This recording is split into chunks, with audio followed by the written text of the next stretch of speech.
Shalom untuk kita semua. Saya percaya kita di sini memiliki kerinduan yang luar biasa untuk kita memuji dan menyembah Tuhan. Amin. Amin. Saat ini saya mau undang kita semua yang di belakang boleh maju ke depan agar nanti ibadah kita tidak terganggu dengan jemaah lain yang datang belakangan. Jadi mereka boleh mengisi kursi-kursi yang di belakang. Mari. Haleluya Yesus. Haleluya. Saya akan bacakan satu ayat firman Tuhan yang diambil dari Mazmur 97 ayat 9 dan 12. Begini firman Tuhan. Sebab Engkaulah ya Tuhan yang maha tinggi di atas seluruh bumi. Engkau sangat dimuliakan atas segala Allah. Bersukacitalah karena Tuhan, hai orang-orang benar, dan nyanyikanlah syukur bagi namanya yang kudus. Haleluya Tuhan. Mari naikkan ucapan syukurmu hanya bagi Dia. Haleluya Yesus. Haleluya. Terima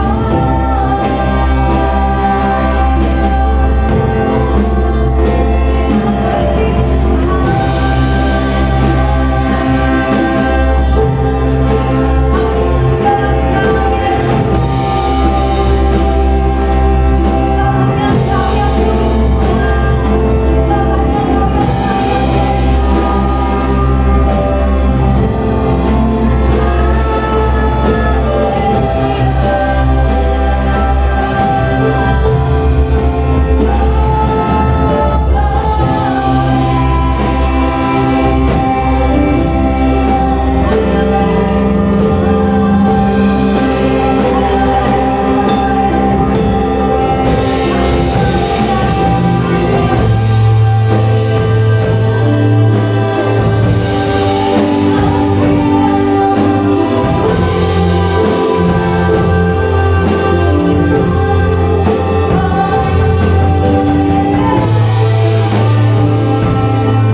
Engkau layak. Terpuji-pujilah namamu, diagungkan di atas segalanya Bapa, karena Engkaulah Tuhan di atas segala Tuhan. Terima kasih Bapa, biarlah Engkau terus memelihara hati yang menyembah kepadamu, dan lidah bibir kami akan terus mengucapkan kebesaran-kebesaran Tuhan. Selama kami hidup, biarlah kami terus menyanyikan kebaikan Tuhan. Terima kasih Bapa, kami mau beribadah. Engkau ada di tempat ini, kami yakin Engkau ada di tempat ini dengan segala kekuatan kuasa-Mu yang hendak Engkau bagikan bagi kami, yang hendak Engkau berikan kepada kami sebagai anugerah. Hari ini kami menerima berkat Tuhan dalam ibadah. Kami menerimanya, katakan amin. Amin. Dalam nama Tuhan Yesus kami membuka ibadah ini. Haleluya. Amin. Haleluya. Masih tetap berdiri saudara yang dikasihi Tuhan. Saya mau lihat dong lambaian tangannya yang bersuka cita. Kita mau memuji Tuhan karena kita punya Tuhan. Tanganku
saat ini kita mau siapkan hati dan pikiran kita untuk kita diisi oleh kebenaran firman Tuhan. Haleluya Yesus.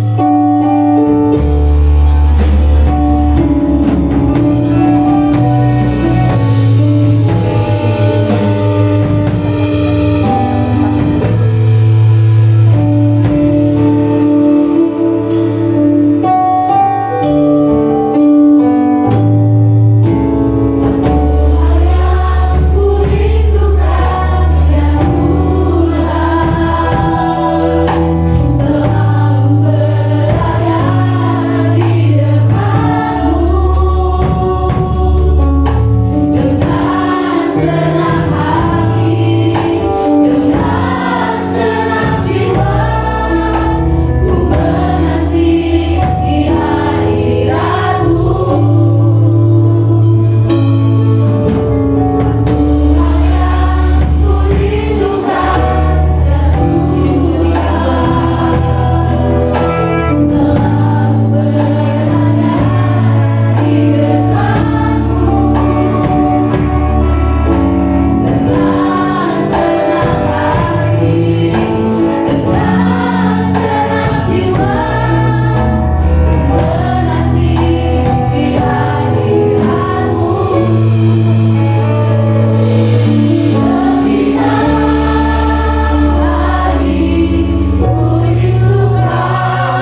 Silakan duduk, saudara kasih. Shalom semua saudara, apa kabar?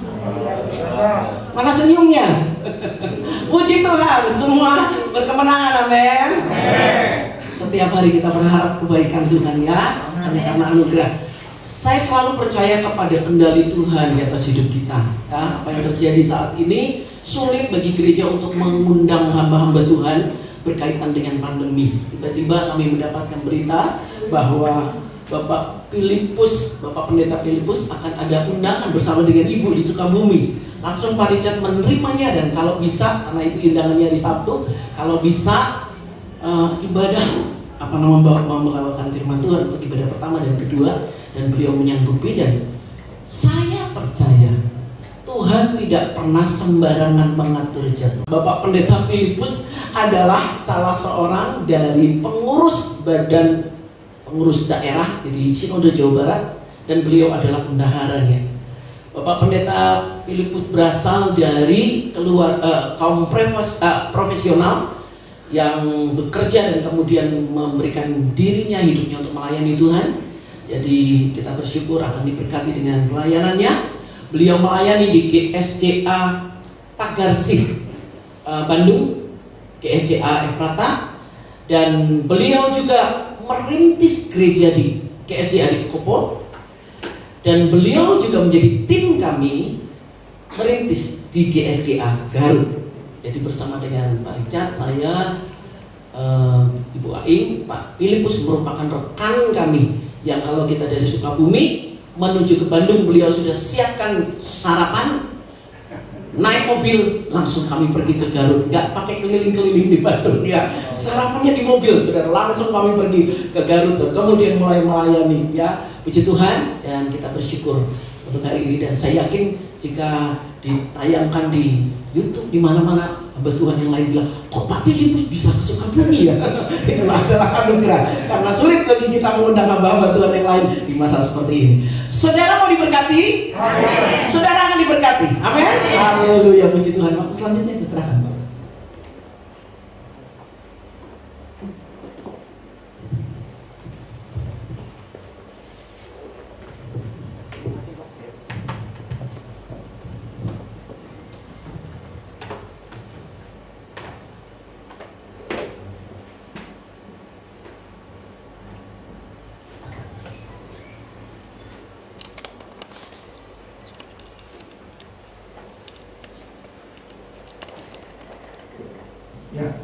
Shalom Bapak Ibu.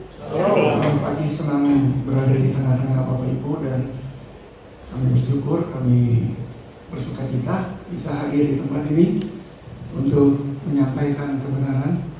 Kami tidak ada apa-apanya tanpa Tuhan menyertai kehidupan saya. Ya, tadi sudah disampaikan, sudah diperkenalkan, saya tidak perlu memperkenalkan diri lagi. Hanya tambahan saja, ya. Saya bersama istri kesini, dan saya memiliki 2 anak laki-laki dua-duanya. Hari ini dia sedang beribadah di gereja kami di GSCA Efrata Pagarsih. Ya, tadi pagi saya sudah menyampaikan tentang orang benar itu. Saya ringkas saja, nanti saya ingin menyampaikan yang lain. Ringkas saja supaya saudara juga dapat esensinya dari khotbah tadi pagi. Tadi pagi saya menyampaikan tentang orang benar itu diumpamakan seperti pohon korma dan pohon aras, ya. Dan orang benar itu tertanam di dalam rumah Tuhan dan bertumbuh di pelataran Allah sampai masa tua pun dia masih tetap berbuah, gitu ya. Intinya orang benar itu seperti pohon korma dan aras, itu gambaran dari pohon korma itu fondasi yang kuat. Saudara kalau mau tetap bertumbuh harus memiliki fondasi yang kuat seperti pohon korma, karena akarnya semakin dalam, dan ketika akar semakin dalam dan dia mendapat nutrisi di dalam tanah, mineral-mineral, sehingga akar itu menjadi sehat dan bertumbuh kuat, bertumbuh sehat. Nah, pohon aras itu berbicara tentang penopang, ya. Penopang bangunan seperti pilar-pilar yang ada ini. Nah, dulu orang membangun rumah, ya dulu belum ada semen, belum ada mungkin pasir ada tapi semen nggak ada. Dibangunnya dulu rumah-rumah dari kayu. Bait Allah itu dibangun, dan yang dipakai itu bukan batang pohon korma, tetapi batang pohon aras. Ya, pohon aras itu berbicara tentang kekuatan penopang. Nah, itu gambaran dari orang benar yang menopang berjalannya pelayanan di dalam gereja, di dalam rumah Tuhan. Nah, kalau saudara menjadi orang-orang benar, saudara akan menopang dan gereja menjadi kuat dan gereja bertumbuh. Ketika saudara bertumbuh, otomatis gereja itu bertumbuh. Karena gereja adalah kumpulan dari orang-orang benar yang bertumbuh, yang kuat, gitu ya.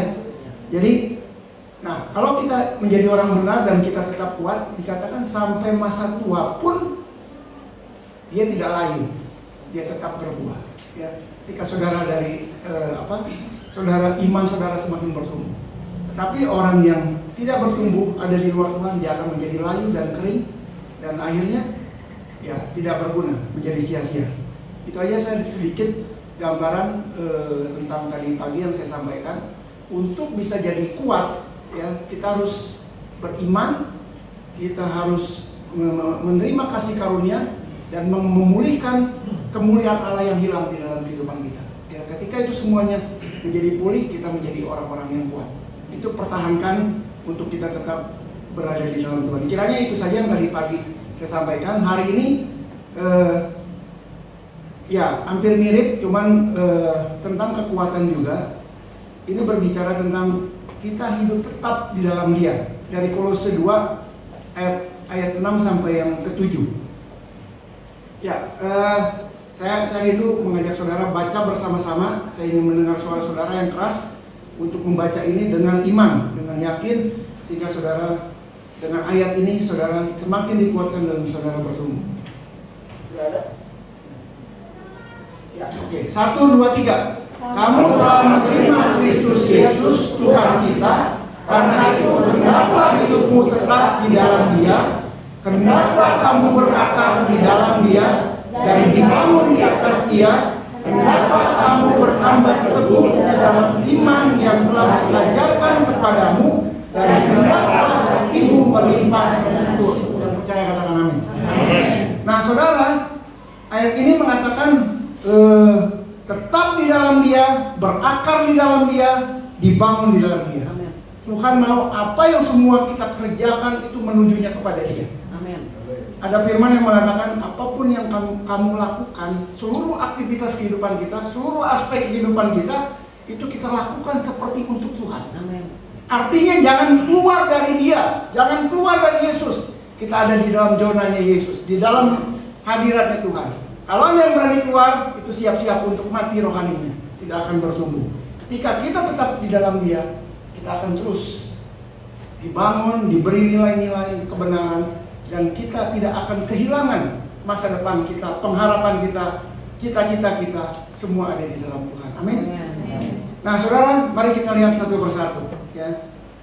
Ayat ini berkata berakar, tetap di dalam Dia, berakar, dibangun, dan semakin teguh dan berlimpah dengan syukur.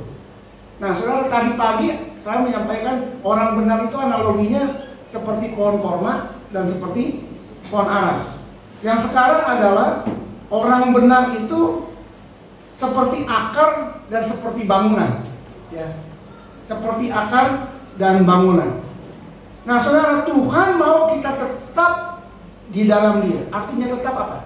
Konsisten, tidak berubah. Ya.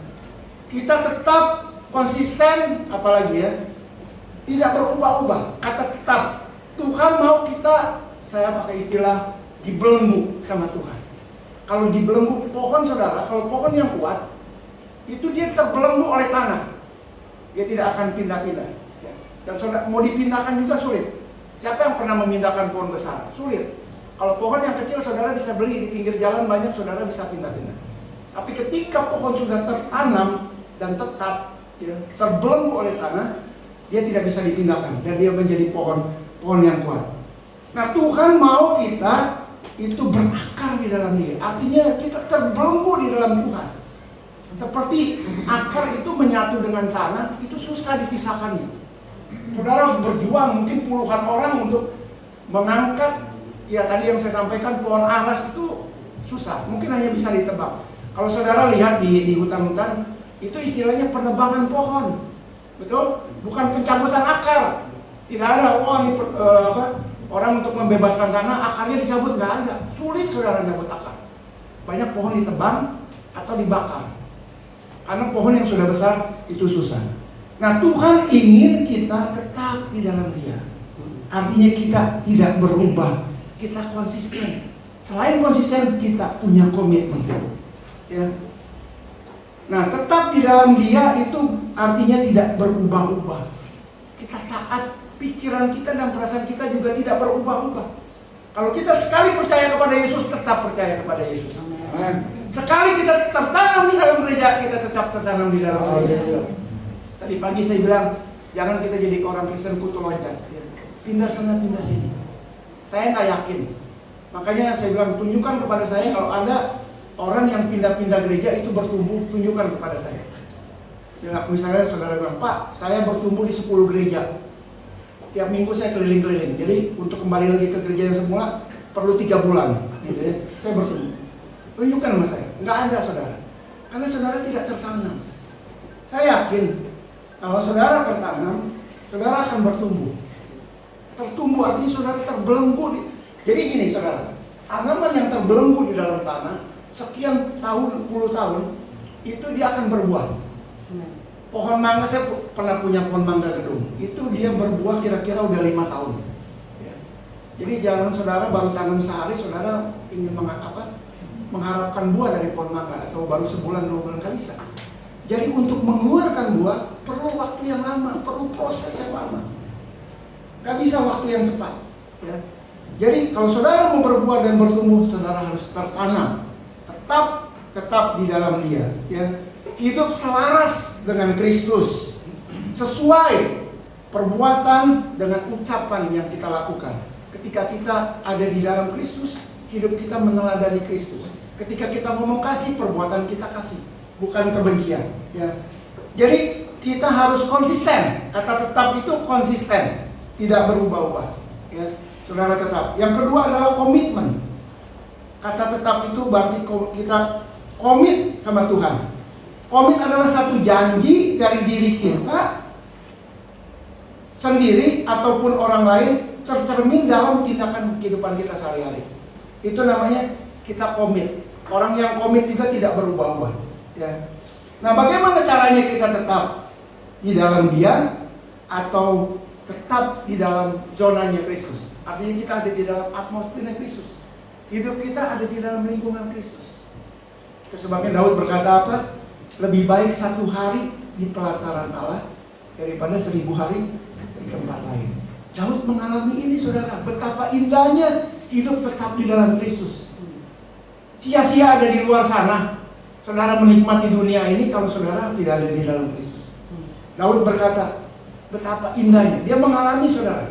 Itu sebabnya dia berani lebih baik 1 hari di pelataran Tuhan daripada di dalam 1000 hari di tempat lain. Perbandingannya begitu jauh. Artinya apa? Nilai-nilai yang didapat di dalam rumah Tuhan ketika dia tetap ada di dalam Tuhan, nilai-nilai yang dia dapat tidak dapat dinilai dengan uang dan harta benda. Itu sangat berharga sekali. Jadi saudara, bagaimana caranya kita tetap di dalam Dia dan tetap di dalam Kristus? Paulus berkata, hendaklah kamu berakar di dalam Dia, dibangun di dalam Dia, dan hendaklah kamu bertambah teguh di dalam Dia, dan bertambah teguh di dalam iman yang diajarkan kepadamu, dan hendaklah kamu berlimpah dengan syukur. Ya. Nah saudara, setiap pengikut Kristus harus mengakarkan diri. Ya, artinya harus menanamkan, memendamkan, artinya berakar itu ditancapkan yang dalam sampai bertemu dengan air. Ketika dia bertemu dengan air, maka akar itu terus mendapat kekuatan dan subur sehingga dia bisa bertumbuh dengan segar. Daunnya tetap hijau, kata firman Tuhan. Nah, berakar di dalam Dia berbicara tentang mendalam. Semakin mendalam, artinya kita semakin mengenal kebenaran dan asas-asas yang Yesus ajarkan. Kita tidak pernah meragukan apa yang Yesus ajarkan. Kita semakin mendalam, semakin mengerti. Oh, ini loh yang Tuhan maksud. Saudara berjalan dengan pasti, melangkah dengan pasti, nggak ragu-ragu. Salah nggak ya saya melangkah? salah nggak ya saya ke sini, ke kanan dan ke kiri? Ketika ada Tuhan Yesus, saudara dituntun semakin mendalam dan saudara semakin mengerti hati dan pikiran Yesus. Sehingga apa yang dipikirkan Yesus ada pada kita. Itu orang yang mengakar. Ya. Filipi 2 ayat 5 mengatakan, hendaklah kamu dalam hidupmu bersama menaruh apa? Pikiran dan perasaan yang terdapat juga dalam Kristus. Ini orang yang mengakar, saudara. Ya. Tadi saya katakan kata akar itu bahasa aslinya radik atau radikal. Ya. Cuman berkembangnya apa ya? Berkembangnya waktu dan radikal itu diartikan orang yang radikal itu orang jahat, ya. Orang yang suka bikin kerusuhan, anarkis dan lain-lain. Sebenarnya radikal itu mengakar, artinya prinsip-prinsipnya kuat. Ketika saudara sudah menerima Kristus, saudara bertobat, saudara dibaptis, artinya saudara udah ada di kelompoknya Yesus, di lingkungan Yesus. Saudara nggak boleh keluar karena identitas saudara berubah. Dari yang tadinya saudara orang dunia, saudara menjadi sekarang pengikut Kristus. Bukan hanya pindah tempat, banyaknya orang bertobat hanya pindah tempat. Tadinya nggak ke gereja, sekarang jadi ke gereja. Hidupnya, kelakuannya nggak berubah. Perasaannya dan pikirannya tetap masih yang lama. Tidak ada pembaruan. Karena apa? Karena tidak mengakar. Nah, di dalam perjanjian lama ada namanya kemah tabernakel. Pernah dengar kemah tabernakel? Itu urutannya halaman, ruang suci, ruang masuci. Nah, Kristen yang tidak mengakar itu hanya ada di halaman. Kerjaannya hanya bakar korban. Yang berbuat dosa, bakar korban, buat dosa lagi, bakar korban pengampunan. Terus mainnya di halaman terus. Dan orang yang ada di halaman itu mudah halaman itu biasanya nggak ada ininya ya, saudara. Nggak ada pembatasnya, nggak ada dinding. Jadi ketika ada badai ada apa, itu mudah kena serangan. Ketika ada binatang buas dia mudah kena. Tapi orang yang ada di ruang suci itu ada di dalam hadirat Tuhan, dia aman dalam lindungan Tuhan. Amin. Itu sebabnya saudara harus ada di dalam naungan Tuhan, jangan keluar dari naungan Tuhan. Saudara akan tetap kuat, saudara mengakar. Itu sebabnya hendaklah hidupmu bersama menaruh pikiran dan perasaan. Jadi kalau kita sudah menerima Kristus, dalami pikiran Yesus, dalami perasaan Yesus. Apa sih yang ada di dalam pikiran dan perasaan Yesus? Ya. Dia mengosongkan diri untuk merendahkan diri, menjadi serupa dengan seorang hamba. Itu yang ada di dalam pikiran Yesus. Artinya kita mendalam itu semakin dalam, semakin ngerti. Ya, saudara, orang ya mungkin kalau orang yang ahli bangunan atau tahu, biasanya air semakin dalam itu semakin jernih. Kalau dulu orang gali sumur bor itu sekitar 18 meteran atau kurang dari 18 meter air sudah ketemu. Ya. Kemudian dulu belum terkenal yang namanya jet pump. Kemudian air semakin susah, orang pakai jet pump.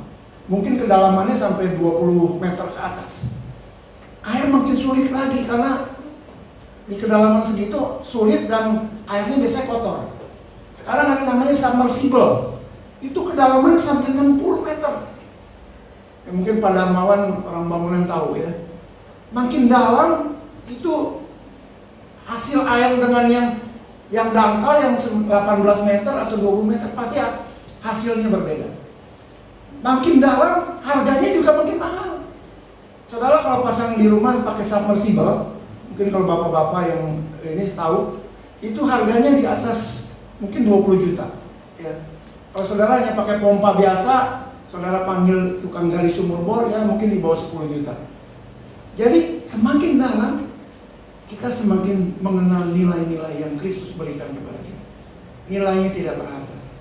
Itu sebabnya saudara berusaha, kata firman Tuhan, untuk engkau mengerti kehendak Allah. Artinya berusaha semakin tertancap, semakin dalam, semakin tertanam, semakin mengakar. Ya, semakin mengakar kita mendapat sesuatu yang di dalam tanah yang kita tidak tahu. Banyak nutrisi-nutrisi yang menguatkan akar itu. Sehingga akar itu kuat sampai ratusan tahun. Jadi pohon ada yang umurnya ratusan tahun dan diameternya itu bisa sampai 3 meter. Kalau saudara pernah pergi ke Cibodas, itu banyak pohon-pohon yang besar di sana, kayak pohon pinus dan lain sebagainya. Itu kalau saudara bikin lingkaran tangan, itu mungkin 3-4 orang baru ketemu, karena saking besarnya dan umurnya cukup tua. Dan itu pohon-pohon yang kuat dan akarnya pasti dalam dan melebar kemana-mana. Tadi saya katakan bahwa pohon aras itu, bukan pohon aras, pohon korma itu bisa puluhan meter akarnya masuk ke dalam dan dia menyebar. Itu begitu kuat. Dan pohon korma itu biasanya ada di padang gurun yang di sekitarnya tidak ada dinding dan tidak ada pelindung, ya. Dan dia langsung berhadapan dengan badai pasir, dengan udara panas yang sampai 60 derajat, udara dingin sampai di bawah minus 20. Tapi pohon korma tetap tegak berdiri. Tuhan mau saudara seperti pohon korma, kuat, mengakar, ya. Itu sebabnya jangan keluar dari Yesus, tetap ada di dalam dia. Manusia yang berakar di dalam Yesus berarti kita semakin memahami dan meneladani Yesus di dalam hidup kita sebagai kekuatan kehidupan kita, ya. Berakar berarti mengambil nilai-nilai, ya, yang di dalam tanah. Kalau kita berakar di dalam Kristus, kita mengambil nilai-nilai yang Yesus ajarkan kepada kita, nilai-nilai yang tidak pernah diajarkan oleh dunia. Itu sebabnya saya sangat sedih kalau ada orang-orang tua, ya, yang ya anaknya pergi ke sekolah minggu, tetapi orang tuanya enggak, dan anaknya dapat nilai-nilai dari gereja, sehingga ya orang tua tetap kehilangan arah, orang tuanya tidak mengakar, ya. Nah, saya senang kalau ya memang ada juga anak itu jadi berkat sehingga membawa orang tuanya itu mengenal kepada Tuhan. Kalau saudara pernah dengar ada sekolah Alkitab di Majalengka, itu dari GPI, gereja, saya lupa, namanya GPI, ya. Itu namanya nama tenggelamnya Tanjitian, tapi nama itunya Tanu Jaya. Kalau sekarang udah meninggal. Dia dibunuh orang, saudara. Dia kepala sekolah di Majalengka, satu-satunya, ya. Dia mengenal Tuhan sampai menjadi radikal itu karena anaknya dulu sekolah minggu di GPDI di Majalengka. Sampai dia sekolah Alkitab, bahkan dia buka sekolah Alkitab. Dia menjadi radikal, dia menjadi mengakar dalam Tuhan. Walaupun saya dengar ajarannya ada yang bilang sedikit sesat, tapi dia banyak memenangkan jiwa. Karena kenapa dulu dibilang sesat? Karena banyak menyampaikan nubuatan-nubuatan yang tidak sesuai dengan firman Tuhan. Ini katanya, ya saudara, ya. Tetapi dia orang yang radikal, dimenangkan oleh anak-anaknya yang pergi sekolah minggu. Sampai dia ikut sekolah Alkitab. Dia awalnya orang awam, tapi menjadi orang yang luar biasa. Saudara sepupu kita aja kok bisa radikal walaupun dia jalannya ya yang menurut kita sesat. Mereka jalannya salah, mereka radikal. Kenapa kita nggak lebih dari mereka? Harus lebih radikal. Kita harus lebih mengakar, saudara. Kuat atas prinsip-prinsip yang Tuhan ajarkan kepada kita, ya. Jadi dalam kehidupan orang Kristen, pikiran, perkataan, perbuatan semestinya dihidupi oleh nilai-nilai yang Kristus ajarkan kepada kita, sehingga kita menjadi orang yang mengakar. Sekali lagi, saudara, ya, radikal itu artinya kita mengakar pada prinsip-prinsip kehidupan yang Yesus ajarkan kepada kita, ya. Jadi aneh kalau kita menyebut nama kita namanya Kristen, pengikut Yesus, kita tidak memiliki atau tidak meneladani kehidupan Yesus, ya. Itu sangat aneh. Kita hanya menjadi Kristen-Kristen KTP. Yang berikutnya, tak hanya berakar, Paulus berbicara tentang pertumbuhan rohani yang dibangun di atas dia, ya. Akar berbicara tadi tentang fondasi, ya. Karena fondasi setiap orang percaya ini akan diuji. Kalau saudara ingat cerita yang Tuhan Yesus sampaikan tentang meletakkan dasar di atas pasir dan di atas batu, diuji dengan apa? Bukan dengan api, tapi dengan banjir, dengan angin, dan dengan hujan, ya. Banjir biasanya itu yang dihajar fondasi. Kalau fondasi nggak kuat, maka rumah itu akan roboh, ya. Nah, saudara, banyak juga di dalam kehidupan kekristenan yang dihantam fondasinya apa? Kekuatan. Itu pemimpinnya. Ketika pemimpinnya jatuh, pengikutnya semua jatuh. Ya. Tetapi kalau pemimpin tidak memberi fondasi yang kuat kepada bawahannya, maka semua akan jatuh. Ya. Itu sebabnya fondasi itu harus kuat. Akar bicara fondasi. Nah, Paulus bilang kalau fondasi kuat, orang bangun di atasnya. Tinggal bangunnya terserah. Mau pakai jerami, pakai kayu, pakai emas, itu nanti akan teruji oleh api, ya, bangunan itu.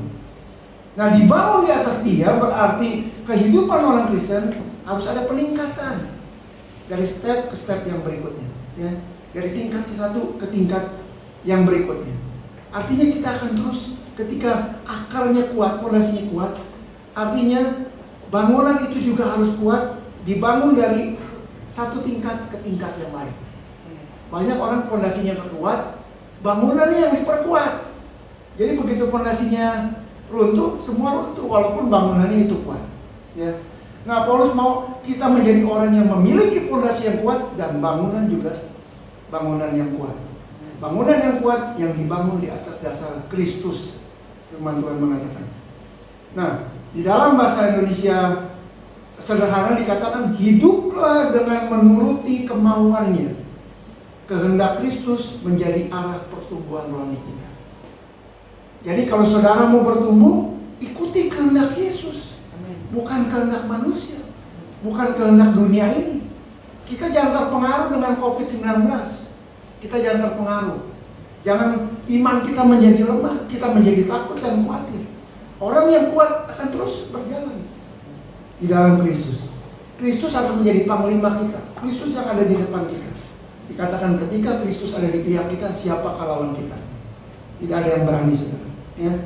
Jadi dibangun di atas dia artinya kita naik tingkat. Naik tingkat adalah perkara yang wajar, saudara. Sesuatu yang bukan yang aneh. Itu yang memang seharusnya dialami oleh orang percaya. Justru kalau kita menjadi orang percaya, turun tingkat itu masalah. Kalau saudara sudah terima Yesus, saudara sudah puluhan tahun terima Yesus, saudara turun tingkat, saudara masalah. Jadi usia dengan tingkat itu harus sepadan. Usia kita mengikut Kristus dengan tingkat tingkat itu harus sepadan, ya. Seperti orang sekolah, saudara. Kalau TK itu umurnya di kisaran berapa? 3 mungkin sampai 5 tahun, ya.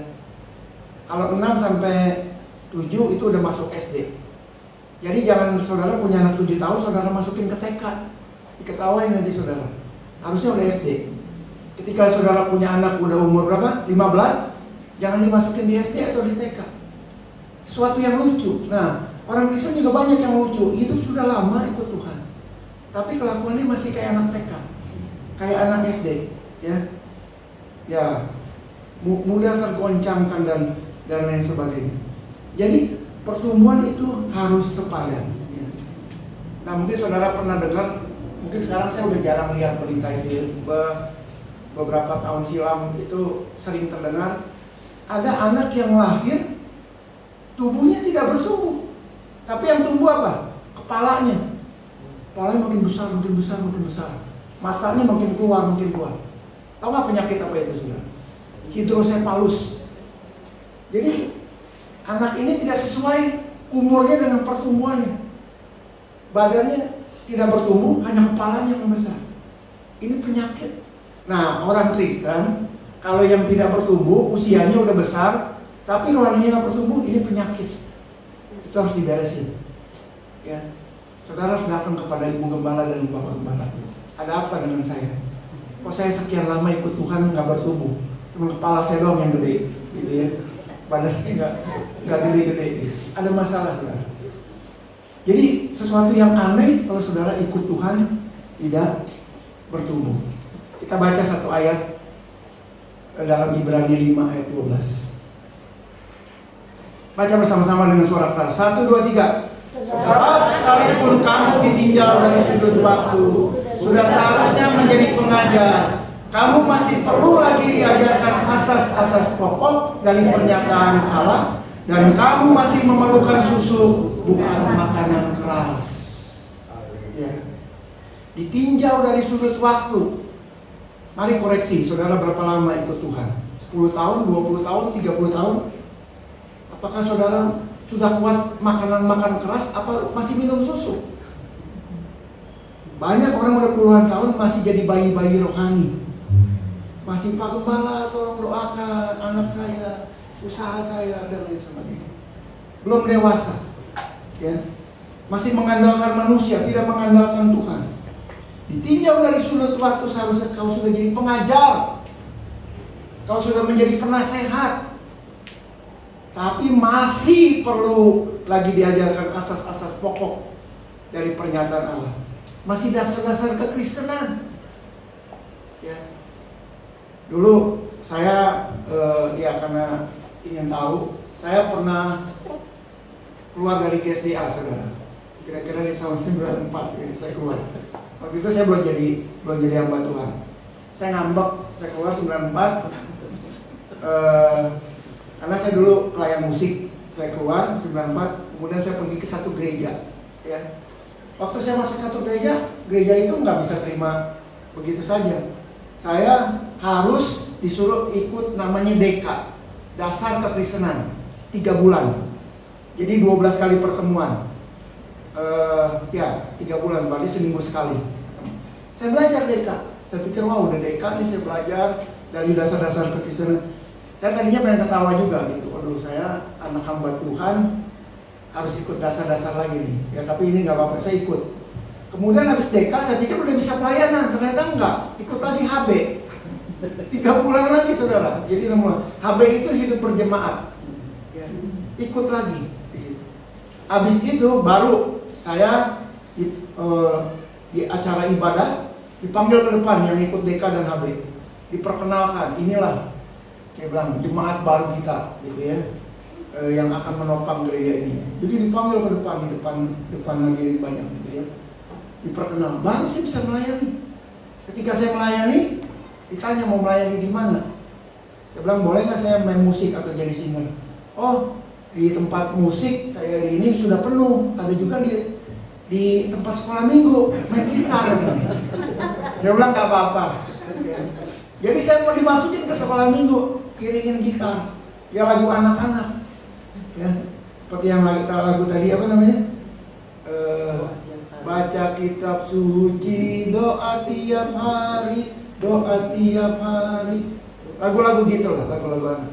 Yesus pokok dan ya, gitu ya, lagu-lagu itu. Jadi saudara, ya bukan artinya saya berbalik lagi, ya mau saya ikutin karena saya itu aturan gereja gitu, ya. Bukan karena saya ikutin asas pengenalan akan Kristus gitu. Saya udah kenal Yesus sudah, tapi ketika saya masuk gereja, saya diajarin dasar Kristus. Nah, yang saya maksud adalah berapa lama saudara sudah ikut Tuhan? Makanya Rasul Paulus melihat orang-orang di Ibrani ini, kalau ditinjau dari sudut waktu, kamu ini udah jadi pengajar, udah jadi guru, bukan harusnya diajar lagi. Artinya apa? Dia belum dalam. Mengikut Yesus hanya formalitas, asal-asalan, asal datang ke gereja, ya. Asalnya menjadi penghangat bangku-bangku gereja, gitu ya, daripada dingin nggak ada orangnya. Datanglah. Tadi saya bilang ini jenis orang Kristen yang pleasure, hanya untuk menyenangkan orang-orang di sekitar gereja. Gembala senang kalau ada ya penghangat bangku gereja, gitu ya. Karena udaranya dingin, dihangatkan, gitu ya, kurang lebih. Jadi saudara, kita harus menjadi orang Kristen yang wajar. Ya. Yang wajar itu bukan hebat, wajar itu artinya usia kita, usia kerohanian ya, bukan usia umur ya maksud saya. Ada orang yang bertobatnya memang udah tua, jadi kalau dia bertobat di umur 60 jangan dituntut, wah bapak harus jadi pengajar, enggak, karena dia baru bertobat. Tetap masih diajarkan asas-asas Kristenan, karena dia baru bertobat. Tadinya mungkin selama 60 tahun dia hidup di dunia luar yang kita nggak tahu gitu ya. Jadi maksudnya usia hidup kita bersama Kristus sudah berapa lama ya? Hidup kerohanian kita harus sepadan dengan nilai Kristus yang kita ajarkan. Jadi kalau kita udah di SMP, karakter kita seperti anak-anak SMP, SMA, kuliah gitu. Jangan udah kuliah masih main-main kesana kesini ya. masih bolak-balik. Ya, masih minum susu katanya. Belum bisa dikasih makanan keras. Tapi jangan sebaliknya juga, masih bayi dikasih makanan keras. Saudara kalau masih bayi baru lahir, saudara kasih kacang tanah, masuk rumah sakit. Bayi dikasih kacang tanah, dikasih kacang suruh, masuk rumah sakit. Jadi jangan dibulak-balik. Nah kebanyakan saudara, orang yang baru bertobat karena dia artis, karena dia orang terkenal, public figure, diekspos gitu. Ya akhirnya oke. Kita tahu ya, udah almarhum juga dulu namanya. Ya ada gendang-gendangnya, tapi gendang beneran. Akhirnya kan udah almarhum. Dulu dia pertama pernah bertobat, katanya pernah bertemu Yesus. Langsung gereja-gereja ekspos, kasih kesaksian. Terakhir balik lagi. Dulu ada dari saudara sepupu kita juga yang kaum disebut radikal bertobat. Namanya dulu Markus jadi Makrus atau apalah gitu ya. Udah diekspos di gereja-gereja. Sekarang nggak kedengeran. Itu yang dibilang bayi tapi dikasih makanan keras.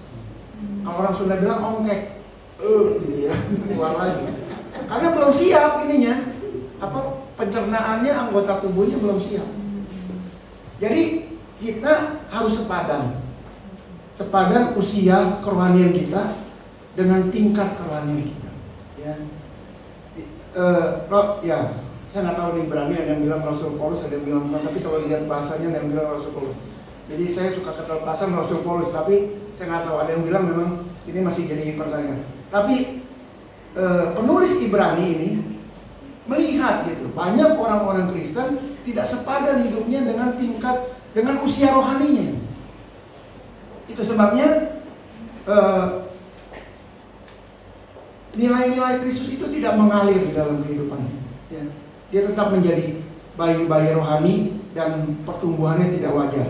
Hanya sebagian tubuhnya saja yang bertumbuh, sementara tubuh yang lain, anggota tubuh yang lain tidak bertumbuh. Hendaklah kamu yang berikutnya, hendaklah kamu bertambah teguh dalam iman. Apa gunanya iman yang teguh? Ya, dapat dipergunakan di dalam segala keadaan. Iman ini artinya yang menjadi perisai. Ya.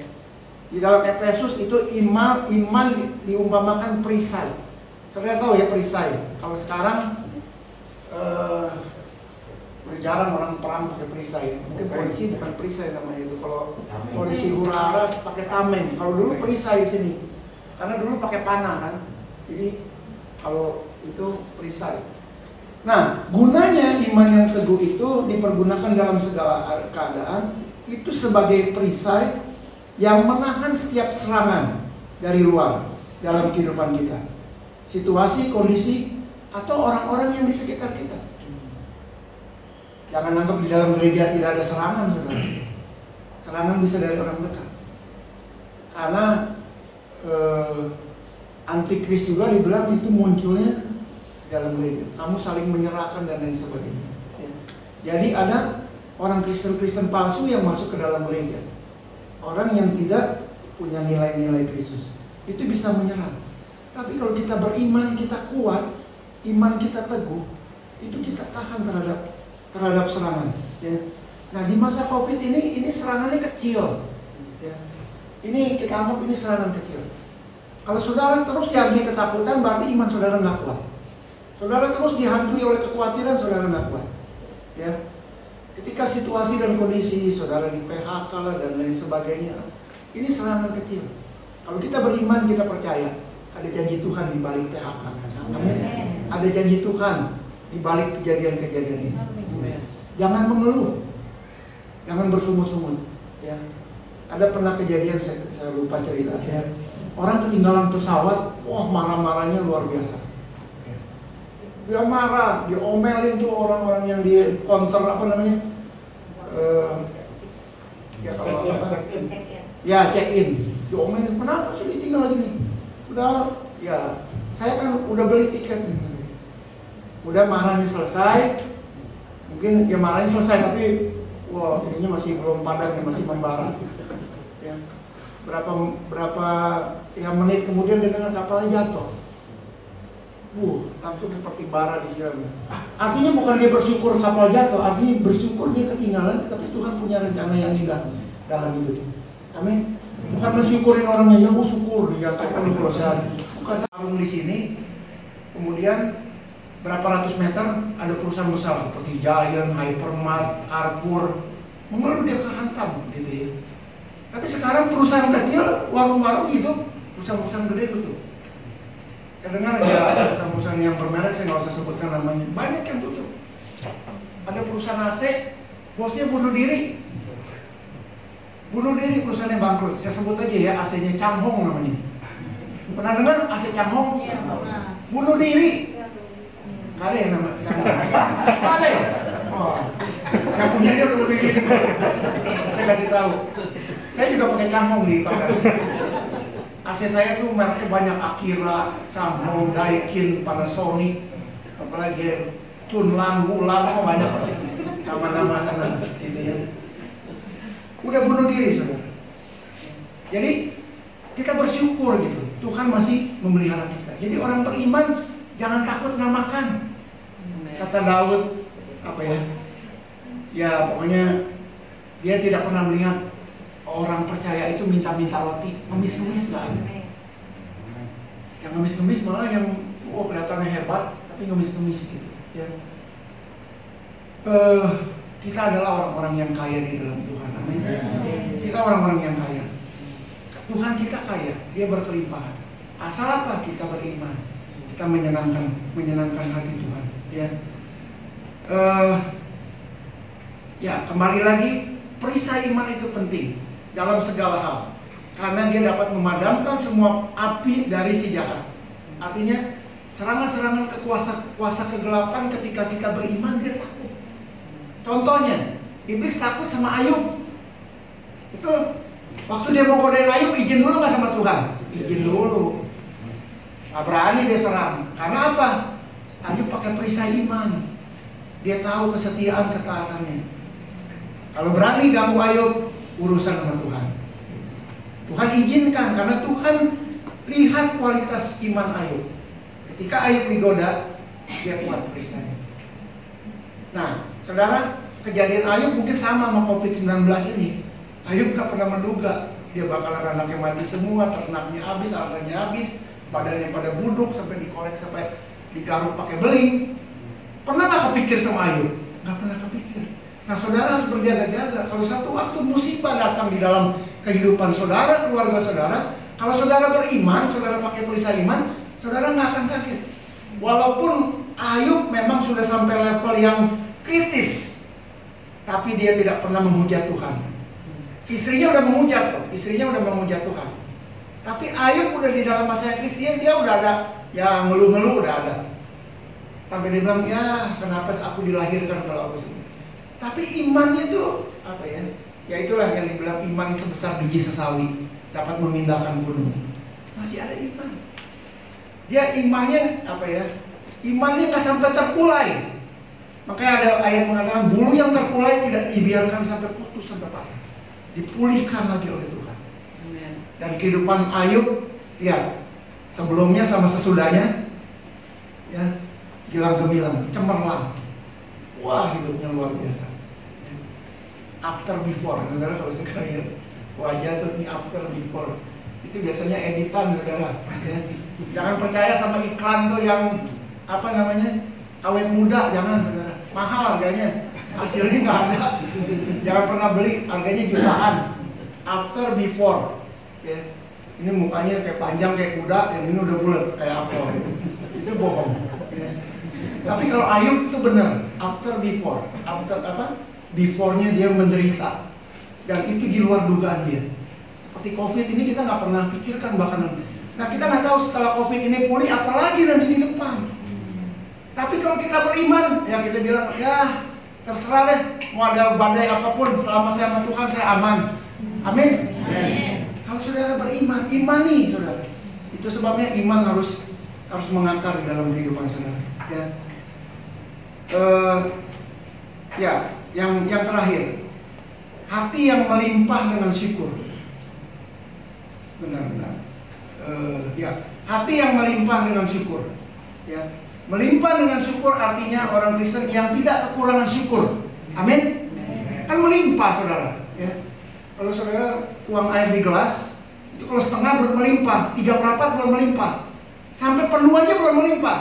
Melimpah kalau dia udah keluar. Tuang, keluar, airnya keluar, tumpah-tumpah. Melimpah itu tumpah-tumpah. Ya. Nah, Rasul Paulus bilang, hendaklah kamu melimpah dengan syukur. Syukurnya tumpah-tumpah tuh sampai nggak ketampung gitu. Ya. Artinya orang Kristen, orang percaya yang beriman, yang berakar, tidak boleh kekurangan syukur. Yang percaya katakan amin. Nggak boleh kekurangan syukur karena syukurnya melimpah. Kalau saudara syukurnya melimpah diambil satu masih banyak.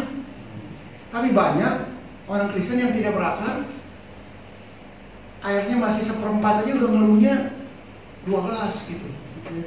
Mengeluhnya lebih banyak dari yang ada. Nah, seharusnya orang Kristen banyak bersyukur, tidak bersungguh-sungguh. Ya. Karena orang yang tetap hidup di dalam Kristus harus, kata melimpah itu kaya. Orang yang melimpah harta, kaya dengan harta, benda. Saudara melimpah dengan syukur artinya saudara kaya dengan syukur. Karena syukur yang dari Tuhan terus mengalir. Tuhan akan memberikan apa yang menjadi kebutuhan kita, bahkan apa yang kita belum doakan, Tuhan sudah lebih tahu. Ini firman Tuhan. Ya.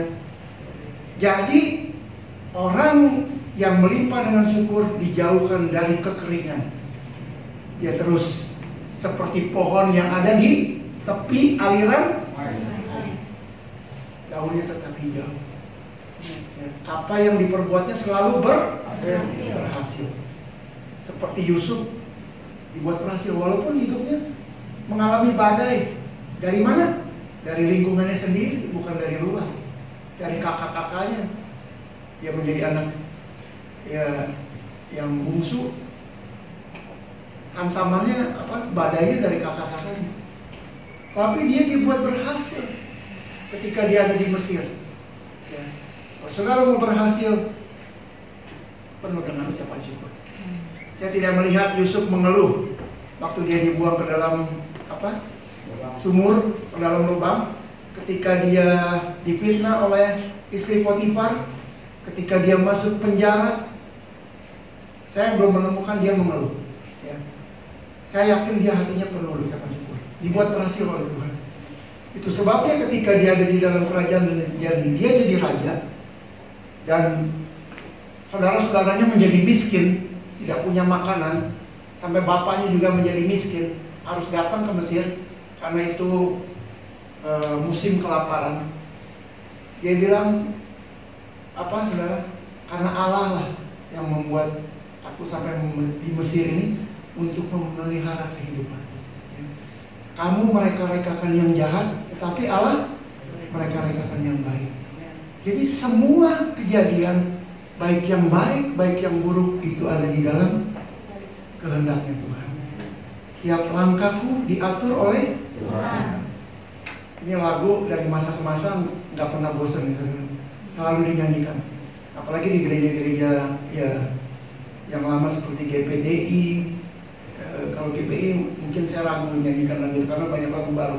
Tapi gereja-gereja lama, GPPS, mungkin Gestia juga masih suka nyanyikan. Ya langkahku diatur oleh Tuhan, dan dengan dia pimpinku. Ya. Tiap langkah, sekali langkah tuh dalam kehendak Tuhan. Ya. Kalau saudara beriman, langkah saudara itu pasti dan tetap ada di dalam tangan Tuhan. Ya. Karena orang yang tetap hidup di dalam Kristus kaya dengan syukur dan tidak pernah kekurangan syukur. 1 Tesalonika 5 ayat 18. Baca bersama-sama dengan suara keras. 1, 2, 3. Mengucap syukurlah dalam segala hal, sebab itulah yang dikehendaki Allah di dalam Kristus Yesus bagi kamu. Kolose 3 ayat 17. Dan segala sesuatu yang kamu lakukan dengan perkataan atau perbuatan, lakukanlah semuanya itu di dalam nama Yesus, sambil mengucap syukur oleh Dia kepada Allah Bapa. Amin, saudara. Amin. Penuh dengan syukur melimpah dengan ucapan syukur.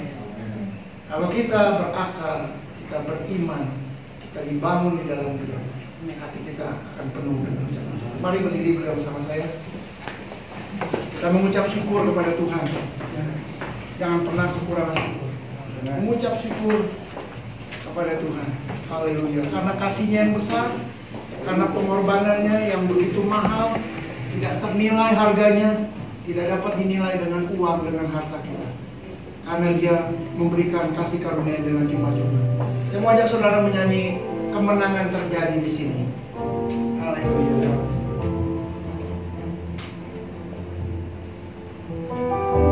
Haleluya, haleluya, haleluya. Mari ekspresikan hidup saudara. Boleh saudara mengangkat tangan, boleh saudara menangis, saudara bebas di rumah Allah ini untuk menyampaikan sesuatu kepada Tuhan sebagai ucapan syukur, ucapan terima kasih, ucapan yang tidak terhingga kepada Tuhan karena Dia luar biasa dalam hidup kita. Haleluya.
Haleluya.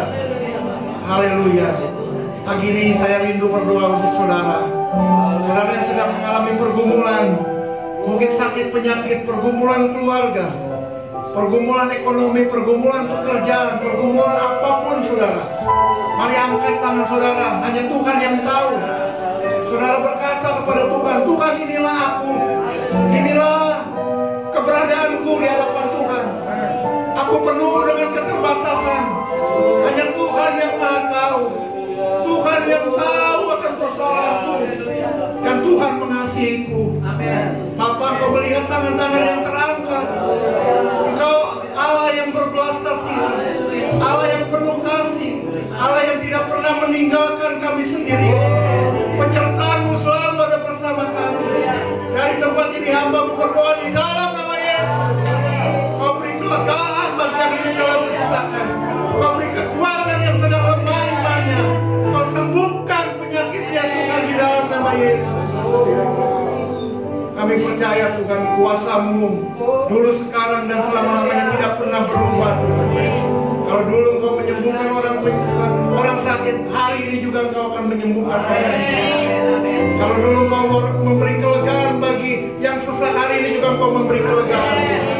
Kalau dulu Engkau menguatkan orang yang lemah, hari ini Engkau menguatkan Tuhan di dalam nama Yesus. Kami percaya Tuhan, bebaskan, lepaskan Tuhan setiap belenggu yang mengikat. Hanya Engkau yang mampu Tuhan. Segala sesuatu yang Kau berikan berbeda dengan yang diberikan oleh dunia ini. Dunia ini memberikan banyak syarat Tuhan, tapi Kau memberikan dengan cuma-cuma tanpa syarat.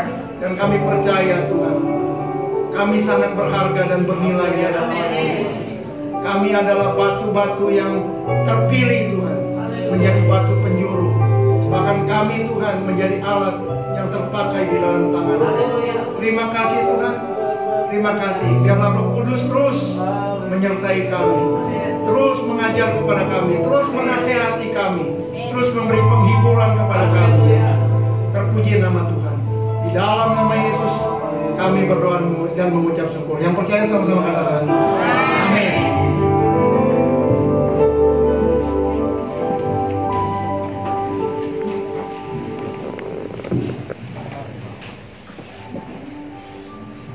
Baik saudara, kita diberkati dengan kebenaran firman Tuhan, amin. Amin, kita diberkati dan kami mengucapkan terima kasih kepada Pak Filipus dan Ibu untuk pelayanannya di tempat kami. Dan kita percaya Tuhan akan memakai Bapak lebih lagi dalam pelayanan Bapak. Dan Tuhan memberkati, begitu juga mungkin nanti jika Bapak akan melakukan perjalanan pulang, Tuhan yang akan tutup bungkus sampai ke rumah dengan selamat bertemu dengan anak tercinta, amin. Amin. Dan saat ini saya akan membacakan warta sepekan dari gereja kita. Yang pertama, kami ingin mengingatkan kepada setiap saudara untuk tetap melakukan protokol kesehatan. Kita tidak henti-hentinya selalu mengingatkan karena kita mau yang terbaik bagi setiap kita, orang-orang tercinta, orang-orang terkasih dekat kita. Gunakan masker, mencuci tangan, dan juga memakai hand sanitizer. Dan kami juga ingin memberitahukan bahwasannya dalam waktu-waktu ini pemerintahan kota, terlebih Sukabumi, itu akan melakukan sidak-sidak bagi seluruh kegiatan-kegiatan yang ada banyak orang, terlebih seperti kita gereja, untuk kita lebih memperhatikan protokol kesehatan. Jadi kepada setiap kita untuk tetap menjaga jarak. Dan di sini kami ingin menginformasikan kepada setiap kita saat kita nanti pulang, saat pintu gereja dibuka, untuk kita sabar dan biarkan bagian paling belakang yang akan keluar duluan. Jadi kita tetap jaga jarak. Ya Bapak Ibu, kita akan menjaga tetap terus untuk kesehatan kita dan orang-orang terkasih dekat kita. Dan selanjutnya saya ingin menginformasikan kepada setiap kita, terlebih untuk setiap orang tua dari anak-anak sekolah minggu gereja kita. Kami rindu untuk setiap orang tua boleh menginformasikan dan memberikan tayangan ibadah online dari gereja kita. Jadi pada saat gereja kita mengupload ibadah online sekolah minggu, kami rindu orang tua juga akan memberikan kepada anak-anak, dan anak-anak boleh menyaksikan ibadah online dari gereja kita. Dan kami juga ingin menginformasikan bahwasanya kami memiliki satu program baru, yaitu Grow in Christ. Jadi kami rindu, kami mau menjangkau anak-anak sekolah minggu kami untuk mereka boleh bertumbuh. Tidak hanya kita orang dewasa, tapi anak-anak sekolah minggu juga boleh bertumbuh. Mereka dapat boleh lebih bersuka cita bersama dalam grup WA. Jadi kami rindu kepada setiap orang tua. Mungkin nanti saya sebagai guru sekolah minggu dan juga Kak Nancy akan menghubungi setiap orang tua, dan kami akan meminta nomor WA, boleh nomor WA anak atau nomor WA orang tua sendiri. Jadi di situ akan ada hubungan, akan ada pendidikan, dan juga akan ada hubungan yang baik dari guru sekolah minggu ke anak sekolah minggu, dan juga pertumbuhan iman mereka. Itu saja dari guru sekolah minggu. Dan kita tetap doakan pembangunan gereja kita. Kita percaya pembangunan gereja kita akan segera dilaksanakan. Amin. Amin. Yang percaya lambaikan tangannya, Tuhan akan tolong. Amin. Kita percaya Tuhan akan tolong, dan pembangunan atap akan segera dilakukan dalam waktu dekat. Dan saat ini saya mengundang kepada kolektan untuk boleh maju ke depan. Dan kolektor kita akan dilakukan 2 kali.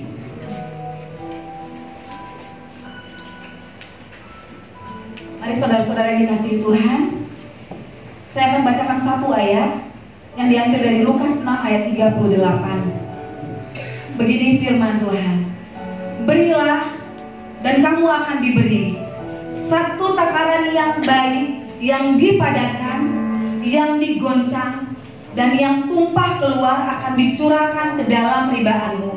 Sebab ukuran yang kamu pakai untuk mengukur akan diukurkan kepadamu. Haleluya Yesus, haleluya Bapa.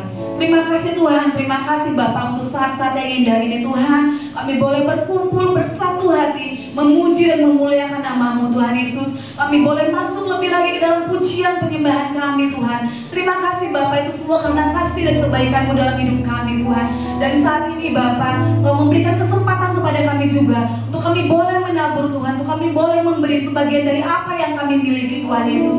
Kami percaya Tuhan, Engkau akan memberkati setiap tangan-tangan yang memberi Tuhan Yesus. Karena Engkau tahu setiap pemberian kami Tuhan, kami beri dengan sukacita Bapa, dengan kerelaan kami Tuhan. Dan kami pegang janji firman-Mu Tuhan Yesus, Engkau akan memberkati kami Tuhan Yesus. Engkau akan memberkati setiap orang-orang yang kami kasihi. Setiap apa yang ada pada kami Engkau akan berkati Tuhan. Dan biarlah Tuhan Yesus Engkau akan jadikan kami Tuhan menjadi saluran berkat Tuhan Yesus. Tidak hanya kepada orang-orang yang ada di sekitar kami Tuhan, tapi kepada orang-orang yang membutuhkan Tuhan Yesus. Terima kasih Bapa, terima kasih Tuhan. Biarlah setiap persembahan kami Tuhan Yesus boleh digunakan bagi pelayanan gereja-Mu Bapa, di tempat ini ataupun di luar dari gereja kami. Dan saat ini kami siap memberi Bapa, Kau berkati setiap kami. Di dalam nama anak-Mu, setiap orang yang percaya yang akan memberi, katakan amin. Haleluya.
senantiasa dan akan memuaskan hatimu di tanah yang kering, dan Ia akan memperbaharui kekuatanmu.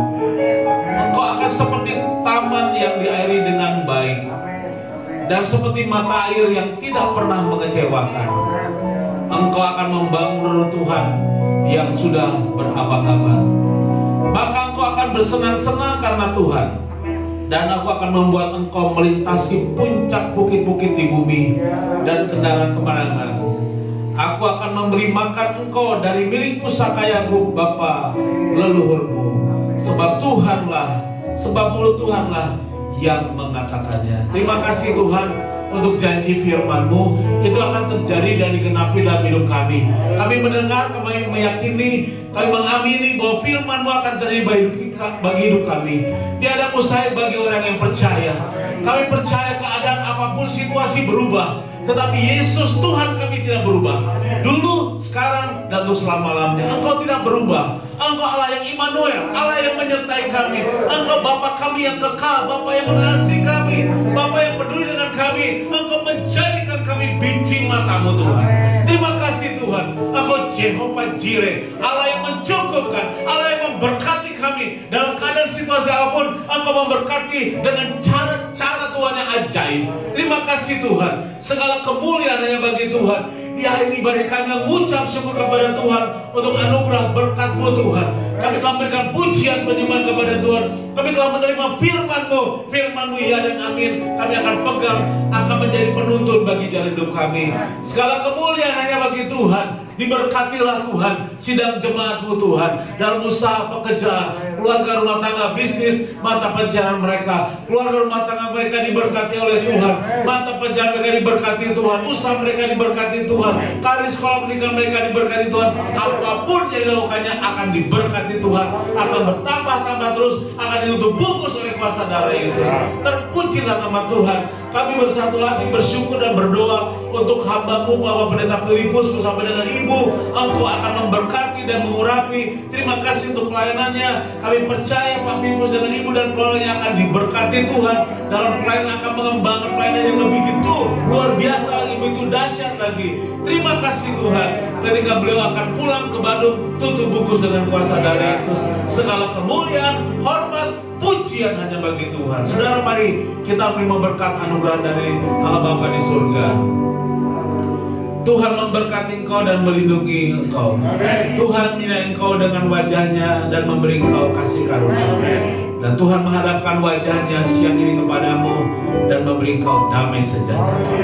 Oleh sebab itu saudaraku, sidang jemaat yang dikasih oleh Tuhan, pulanglah dengan membawa berkat anugerah dari Allah Bapa yang ada di dalam surga, serta cinta kasih sayangnya yang sudah dinyatakan dalam Tuhan Yesus Kristus, serta pimpinannya dalam Roh Kudus menyertai saudara dari saat ini dan untuk selama-lamanya. Maranatha, sampai Tuhan datang kali yang kedua menjemput kita. Dalam nama Yesus kami mengakhiri ibadah kami. Haleluya.